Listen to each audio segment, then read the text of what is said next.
Bonjour et bienvenue dans ce décryptage. Aujourd'hui, on plonge au cœur de la phénoménologie du cinéma. L'idée, c'est de comprendre comment de simples ombres mouvantes sur un écran arrivent à créer des expériences totalement viscérales pour les personnes assises dans la salle. Parce que oui, ce n'est pas juste de la technique visuelle, c'est une véritable immersion du corps et de l'esprit. Et ça nous amène d'emblée à un paradoxe fascinant. Comment un public, qui reste parfaitement immobile dans le noir, peut-il ressentir physiquement le mouvement, la peur ou une joie intense? C'est quand même incroyable quand on y pense. Le corps physique ne bouge absolument pas, mais le corps sensible, lui, réagit de toutes ses forces face à une simple projection de lumière et de son. Pour comprendre ça, il faut remonter à 1945, avec une idée fondatrice du philosophe Maurice Merleau-Ponty. Selon lui, le cinéma ne fait pas que décomposer le mouvement pour le recréer artificiellement. Non, il le restitue dans sa continuité la plus pure. Le cinéma révèle ce qu'on appelle une gestalt, c'est-à-dire un tout unifié et porteur de sens. En gros, on ne voit pas juste des images fixes qui défilent à toute vitesse, on perçoit instantanément des comportements et des émotions incarnées. Ce qui nous amène à notre première partie, le paradoxe du spectateur, et cette fameuse opposition entre imagination et perception. Sur ce point, on a un vrai choc entre deux géants de la philosophie. D'un côté, Jean-Paul Sartre affirme que le cinéma, c'est purement de l'imagination. Pour lui, le public sait très bien que l'image est irréelle, c'est juste un analogon, comme la simple image d'un Frey-Bogard dans Casablanca. Mais de l'autre côté, Merleau-Ponty dit carrément l'inverse. Il soutient que le cinéma est une véritable perception. On ne fait pas qu'imaginer, on est profondément immergé et on vit l'expérience à 100 à l'heure.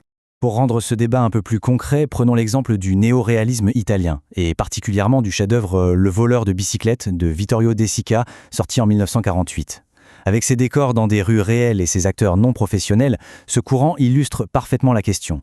Est-ce qu'on est en train d'imaginer une fiction inventée de toutes pièces, ou est-ce qu'on perçoit une réalité pure, capturée sur le vif par l'objectif?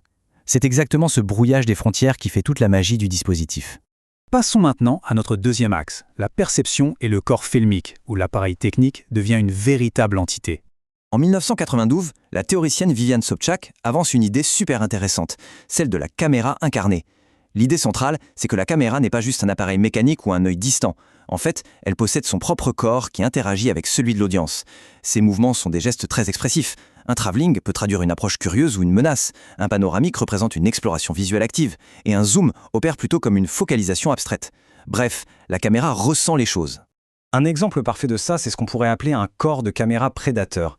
Pensez au film Les Dents de la mer de Steven Spielberg. Ces fameux plans en travelling avant, filmés précisément du point de vue du requin sous l'eau, ils nous forcent littéralement à adopter une incarnation physique terrifiante.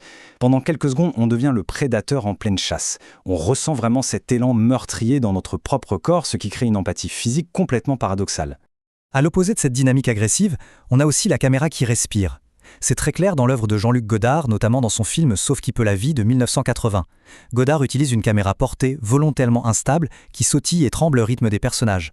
Ça rejette catégoriquement l'idée d'un regard objectif et lisse. Ça prouve au contraire que la caméra est une présence vivante, avec sa propre respiration, vraiment ancrée dans une physicalité évidente. Ce qui nous conduit à la troisième partie, le temps et la mémoire, ou comment le cinéma modélise notre conscience temporelle.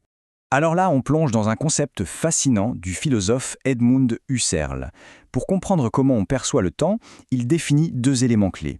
D'abord, la rétention, c'est-à-dire le fait de garder fermement le passé immédiat à l'esprit, et ensuite la protension, qui est notre anticipation instinctive de ce qui va se passer juste après.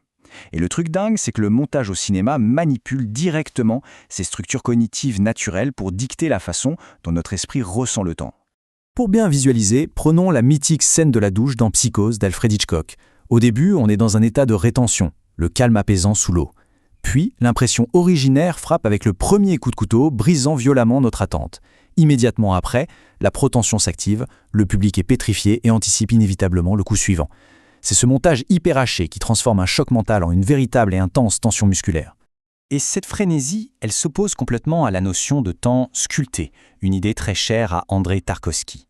Dans son film Le Miroir de 1975, au lieu de faire des coupes frénétiques comme Hitchcock, Tarkovsky utilise de très longs plans ininterrompus.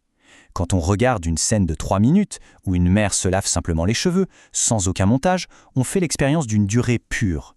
Il n'y a aucun rebondissement à attendre, le temps se déploie juste devant nous dans toute son épaisseur existentielle.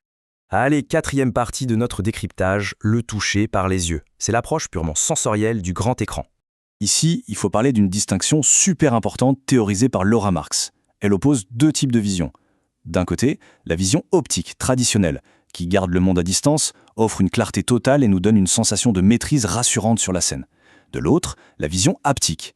Celle-ci, c'est tout le contraire. Elle joue sur l'extrême proximité, sur l'opacité et l'exploration des matières. Elle force presque nos yeux à tâtonner, à sentir la texture granuleuse de l'image, un peu comme si notre regard se transformait en mains invisibles. Ce concept extrêmement puissant prend tout son sens quand on parle de mémoire incorporée, admirablement illustré dans le film Exotica d'Atom Egoyan. Dans ce genre de cinéma, qui explore souvent la thématique de la diaspora et de l'exil, les réalisateurs utilisent des gros plans extrêmes sur des étoffes, des objets familiers ou la peau. Le but est très clair, déclencher une mémoire kinesthésique, intime, pour que le public ressente physiquement le lien avec un pays perdu ou palpe une absence, uniquement grâce au contact visuel avec l'écran. Poursuivons avec notre 5e section, cinéma, politique et résistance, au cœur des visions idéologiques. Le XXe siècle a été le théâtre d'une immense opposition idéologique sur le rôle du cinéma. Pour résumer objectivement, d'un côté, on a Walter Benjamin, qui voyait dans la reproduction technique de masse du film un merveilleux outil démocratique, capable de briser l'élitisme pour ouvrir l'art à tous. De l'autre, Theodor Adorno posait un regard beaucoup plus critique. Il parlait de l'industrie culturelle hollywoodienne, qu'il analysait comme une mécanique standardisée, conçue pour forcer la passivité et le conformisme docile du public. Deux perspectives vraiment incontournables. Et c'est justement dans la continuité de ces débats enflammés qu'est né le mouvement du troisième cinéma, porté par des œuvres documentaires percutantes comme L'heure des brasiers en 1968. Ce courant revendicatif utilisait des montages heurtés, presque agressifs, et s'adressait frontalement aux spectateurs. L'objectif avoué n'était surtout pas de faciliter une consommation passive. Il s'agissait de briser intentionnellement l'illusion cinématographique pour provoquer un véritable éveil et d'intenses débats sociaux dès la fin de la projection. Ce qui nous amène à notre 6e et dernière partie, l'avenir de l'expérience cinématographique face aux ruptures technologiques imminentes. On le sait, l'une des ruptures les plus radicales aujourd'hui, c'est la réalité virtuelle. La VR abolit complètement le concept séculaire du cadre de l'image et annule le montage traditionnel. Désormais, un mouvement physique actif est exigé de la part du spectateur. Le corps n'est plus cloué dans un fauteuil, il devient le navigateur essentiel d'un espace visuel ouvert. Ça génère une sensation vertigineuse et super intense d'être littéralement sur place. Ce bouleversement perceptif prend tout son sens dans l'installation VR d'Alejandro G. Iñárritu intitulée Carne y Arena. Cette œuvre plonge l'audience en plein désert, au cœur du périlleux parcours de migrants traversant la frontière. En supprimant l'habituelle distance protectrice de l'écran plat, l'expérience engendre une empathie physique radicale et bouleversante. On ne se contente plus d'observer, on s'implique avec tout son corps, ce qui soulève des questions éthiques d'une immense complexité. Dans un registre un peu différent, le cinéma interactif, popularisé par des œuvres comme Bandersnatch, modifie lui aussi la donne. Ici, le flux narratif ininterrompu, qui constitue le temps vécu du film, s'arrête brusquement. On est alors sommé d'effectuer un choix logique. Une fois décidé, une nouvelle branche narrative se charge.